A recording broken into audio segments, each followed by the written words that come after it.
In this video, we consider different kinds of symmetry and asymmetry in garden design. We explore why these features have strong aesthetic appeal to us and how we can use them in our own gardens to enhance a sense of beauty and impact. The inspiration to consider this aspect of design comes from our first ever visit to the delightful gardens at Godinton House in Kent, southeast England. Godinton has a very classical themed landscape, executed on a grand scale. But the design principles would translate equally well to a cottage garden. A sleek modern landscape, a small enclosed courtyard, or could enhance a balcony garden. First, here's a little background information on this stately home, but for greater detail, please find the link below.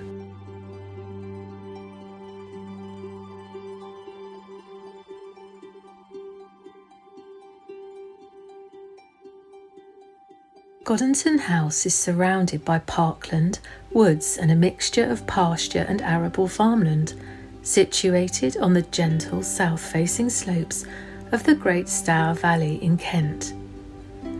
Visitors half expect to see characters from Pride and Prejudice come strolling through the stately park, and indeed at a location 15 minutes drive from here, Jane Austen was a regular visitor to her brother's estate, Gomersham Park, today poshly pronounced Godmersham, which is featured behind Jane Austen on the Bank of England £10 note, from which you will receive £2 change if you are visiting just the gardens at Godinton. Approaching Godinton House along its sweeping tree-lined drive, the elegant Jacobean-style building is revealed from the trees, set behind the horticultural ramparts of an impressively lengthy yew hedge, one of the longest, if not the longest, in the country, with its rhythmic sequence of topiary gables that mirror the curved Dutch gables on the house exterior.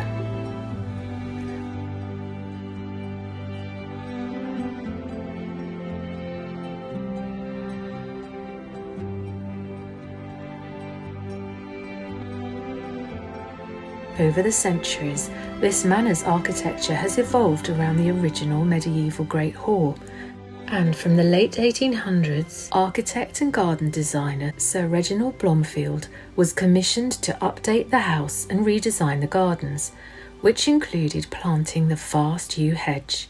Today the gardens still predominantly reflect Blomfield's design.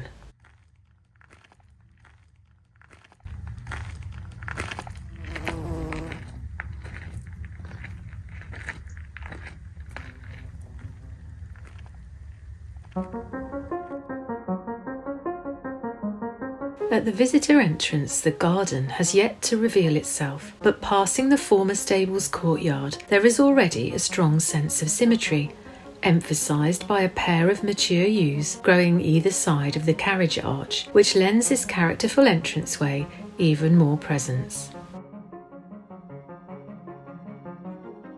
The house entrance is also flanked by highly structural mirror image planting. This grander emphasis on symmetry around an entranceway can easily translate to a smaller domestic scale, for example, a pair of matching urns, colourful pots, angular pots, planters, evergreen shrubs, flowering shrubs, climbers, window boxes, or hanging baskets either side of a doorway, enhancing an entrance with a sense of balance. Topiary seems to convey a calm, sophisticated mood. Containers or hanging baskets of colourful flowers add a friendly, vibrant welcome. Twice the plants creates twice the impact, whether the building is modern or ancient. A friend of ours detested the colour of the door to his rented property and wasn't permitted to alter it, but by installing paired pots, custom painted with colour wheel gradation, suddenly the whole ensemble became a unique symmetrical design statement, and he found new appreciation for his yellow door. Symmetry can be effective not just for the doorway in, but the doorway out.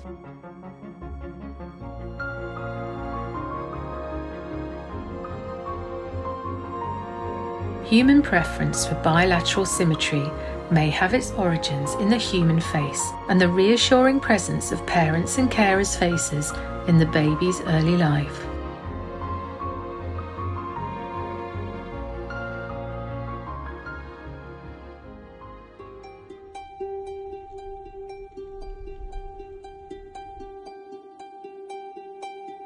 The first in a series of garden compartments at Godinton House is the Pan Garden, with its impressive scale statue of this ancient Greek god, a fertility deity and god of shepherds and herds.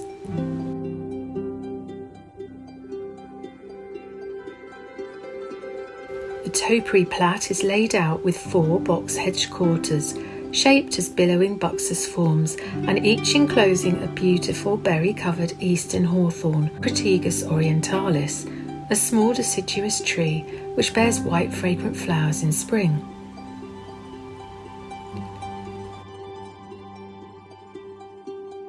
This garden is an example of quadrilateral symmetry. You can draw 2 perpendicular imaginary lines, creating quadrants that mirror one another. There is plenty of potential to create different historical moods using quadrilateral symmetry. For example, at Antony House in Cornwall, there is exquisite symmetry in the Knot Garden, created in the 1980s, but influenced by Elizabethan garden fashions.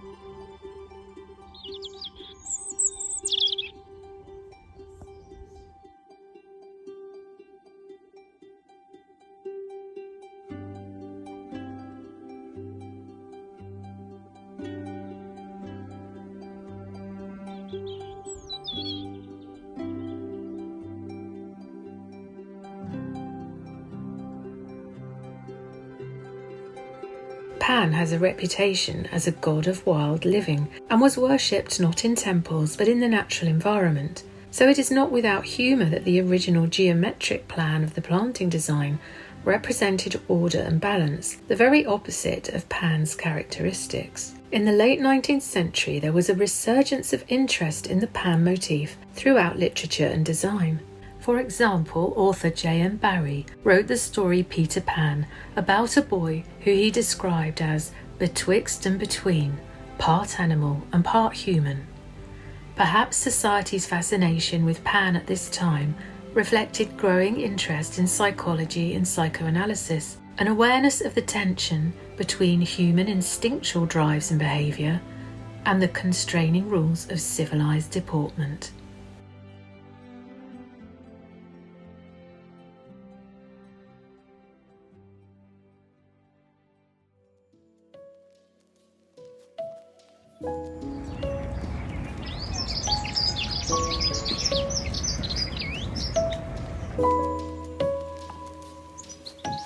From the croquet lawn we arrived at the herbaceous border, where mellow seed heads, moody blues and purples, and foliage bathed in soft October light was splashed with the rich and vibrant colours of sedum, nymphophea, verbascum and helenium, flowers animated with foraging bees and butterflies. The borders comprise parallel rectangular beds, flanked by rhythmic mounds of box topiary.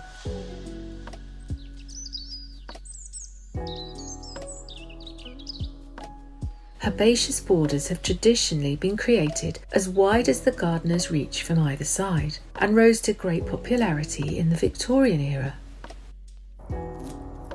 Some historians suggesting their origins may be traced back to the perennial herbaceous parterres of Italian Renaissance gardens, when flowers moved from the kitchen garden to become ornamental showpieces in box-hedge designs. We see an evolved version of this at Godinton with the surrounding sculptural box topiary. A renowned early champion of the herbaceous border was horticulturalist and garden designer Gertrude Jekyll, who, beginning in 1881, went on to create over 400 gardens in the UK, Europe and the United States across a 60-year career. For Jekyll, the skill of planting a successful herbaceous border was the art of painting a beautiful living interactive canvas with a sensory and emotionally transportive contrast of cool and warm colours and textures interplaying with the surrounding garden. Godinton Garden achieves this layered experience perfectly, all from 2 rectangular strips, showing that even the simplest geometric design can become soft, romantic and transportive with a mix of colours and textures in perennial planting.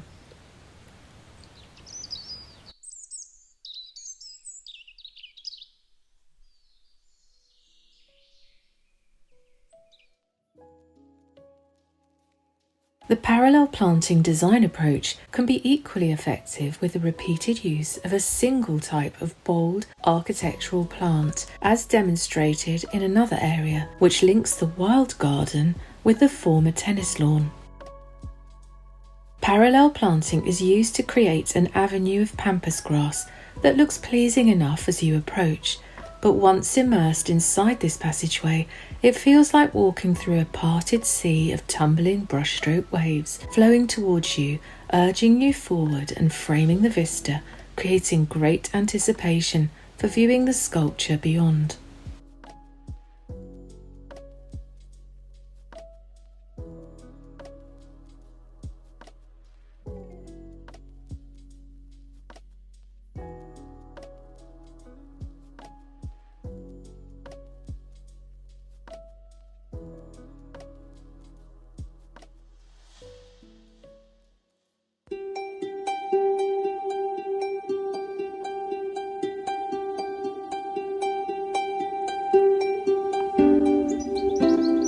Colourful herbaceous border leads to the serene geometry of the tranquil lily pond, the entranceway framed by bold cubes of yew, their dark forms highlighting the brightness of the water's surface beyond.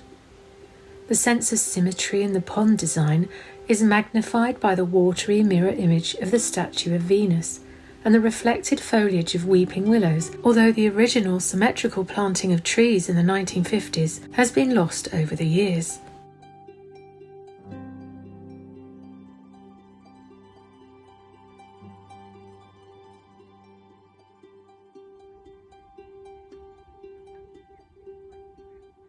Venus, Roman goddess of love, beauty and fertility, stands at the south end of the north to south axis, facing Pan on the other side of the garden. On a smaller scale, in the average-size garden, a more modest pond or rill can utilise the reflective qualities of water, enhancing the impact of focal points such as statues, ornaments, garden structures, and leaf shape and colour. Even small dishes and bowls can be used as miniature reflecting pools in the tiniest garden or balcony. On our patio, we have a bowl placed under our favourite miniature pine to double the impact of its interesting form.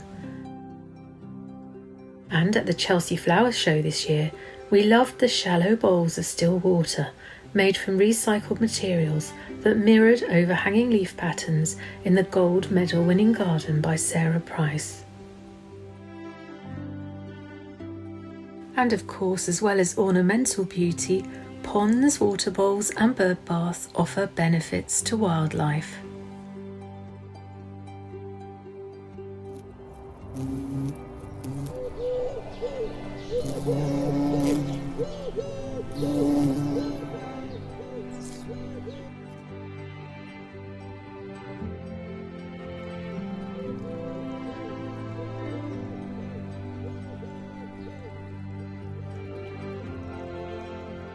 The secluded Italian garden has a lavish colonnaded screen decorated with elegant statues and festooned with wisteria, leading to the cruciform rill and central fountain, punctuated by a quartet of box balls. It was created in the 1920s to Reginald Blomfield's design and modified in the 1980s, but it reflects the old fashion in England for classical statuary and artefacts that began in the late 1600s, when aristocrats, mainly young men, started taking grand tours of Paris, Venice, Florence, and, with the most intense interest, Rome, visiting excavation sites and acquiring antiquities to decorate their homes and gardens. This practice continued amongst the most privileged classes until the advent of wider tourism in the 1870s.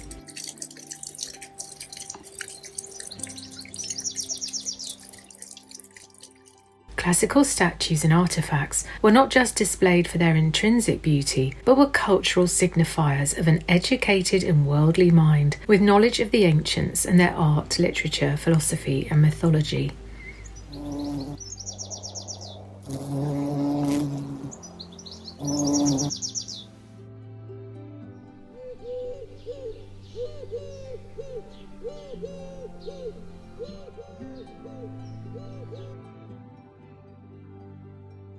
A statue associated with a very different sentiment is Tempesta on the tennis lawn. Talking about her sculpture's creation, sculptor Emily Young has referred to the instinctive appeal and universality of the human face. This marble sculpture is not about learned knowledge, but something more fundamental at our core that can resonate with everyone. And this reminded me of the concept that we touched on earlier, the apparent human preference for bilateral symmetry in design, and the fact it may come from the symmetry of the familiar human faces caring for us in early infancy.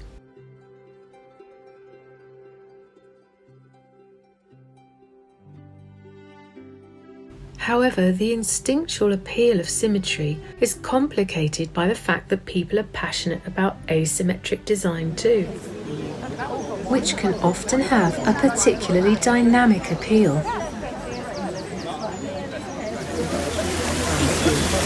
I heard it's incredible. I don't know where it came from. It's almost covered one side of the Every single, he was showing you the view that you get from a certain angle, so that you look through. This asymmetric entranceway looks fabulously stylish, even though the steps are skewed and there's one-sided emphasis with the solo, rail, planter and porch light. But collectively it works beautifully, because there are rhythmic geometric elements, and because the repetition of smart dark blue-grey paint unites the door with the steps, creating a coherent rather than a piecemeal design, and consequently a very pleasing aesthetic with balanced asymmetry.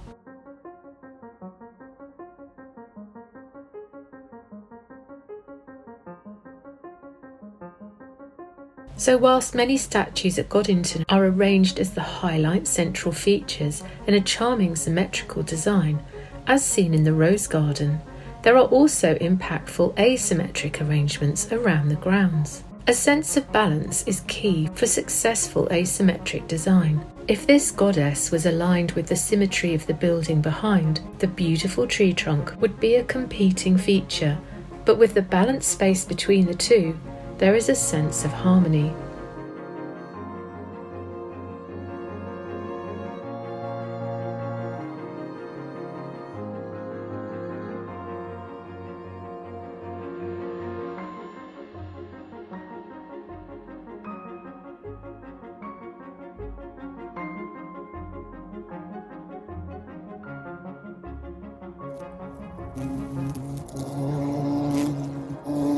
In the Wild Garden, strong vertical elements leading the eye upwards are balanced by the compelling horizontal plane as the gaze is led away across the park by the scenic views, also known as a pillar, a thriller and a spiller.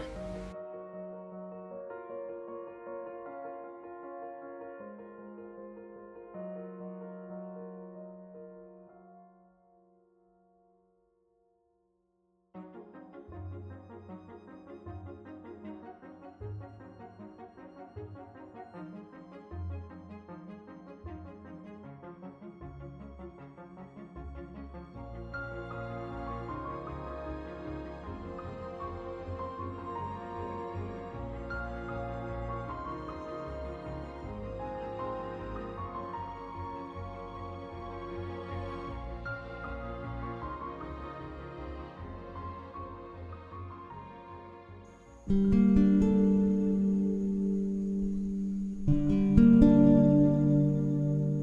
Belvedere at Godinton is a very charming semicircular balustraded prospect designed by Reginald Blomfield to provide extensive scenic views across the park.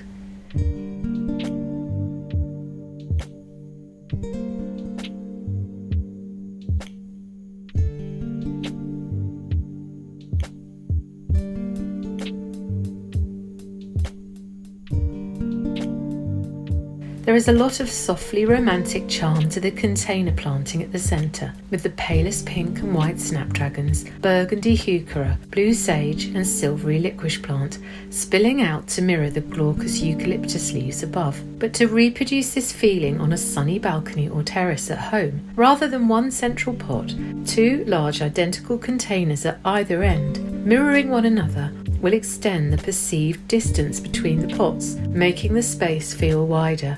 And using soft colours that recede rather than vivid colours that jump towards the eye is another way to enhance the sense of space and the relaxed feel. Many flowers in the border here are also suitable for modest-sized pots on a sunny balcony or terrace, such as Salvia Armistad and Cosmos, both of which flourish all summer long and into autumn in containers.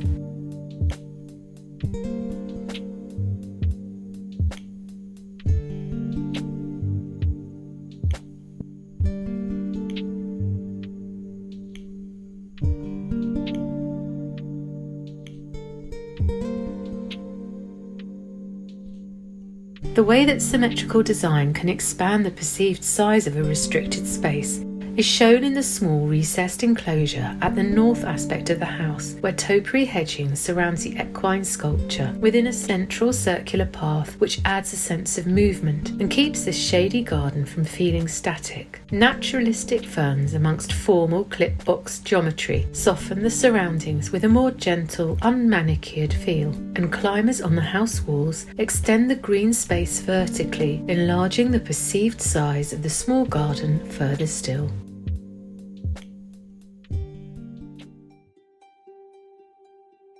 We entered the walled kitchen garden through a doorway in the 17th century brick gazebo built against the west boundary of the Italian garden.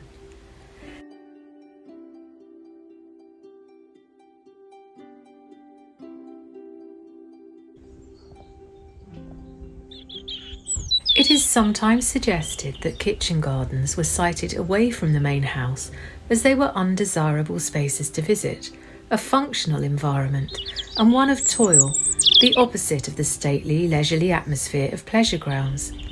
However, historical accounts provide evidence that kitchen gardens were often the highlight at the end of the garden stroll, an orderly but charming space filled with cutting flowers, fruits, and of equal delight vegetables. The fashionable Duchess of Devonshire even wore a headdress decorated with young carrots and turnips.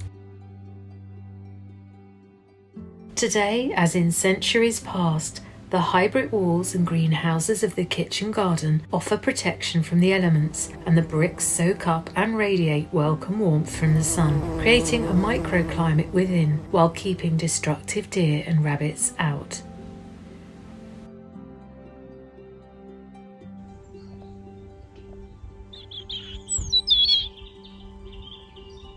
Despite the typical neat symmetry and rectangular beds of the walled garden design, the planting itself has the spirit of the traditional Victorian cottage garden, with an abundance of colourful flowers. The different petal forms, from pom-poms to stars and spires, are the lively focus of the composition rather than foliage. However, there is also strong symmetrical presence here, with the bold architecture of conical topiary yews punctuating the east entrance and central walkways, echoing the shape of the oast house kilns.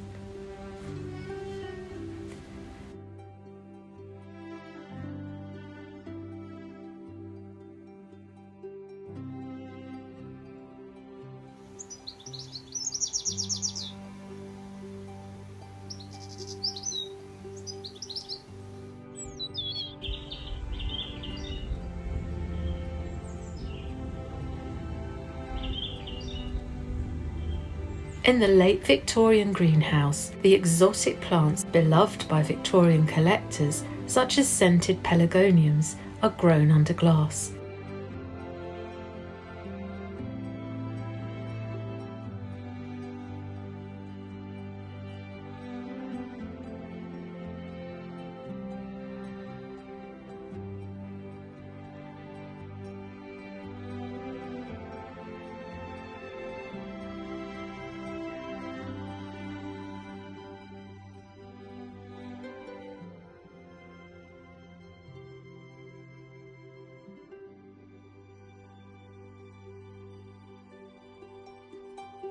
The evocative fernery was another late 1800s building that would keep any Victorian fern collector suitably engrossed. Within the carefully edged rectangular borders found in many walled kitchen gardens, there are few planting constraints. Flowers and produce can spill over paths.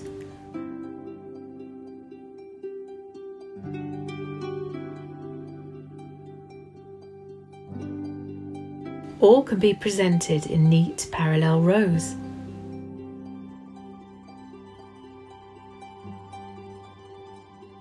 Diagonal planting creates incredibly ornamental edibles. The strict symmetry of any landscape design can be softened, subverted, or reinforced by creative and playful planting.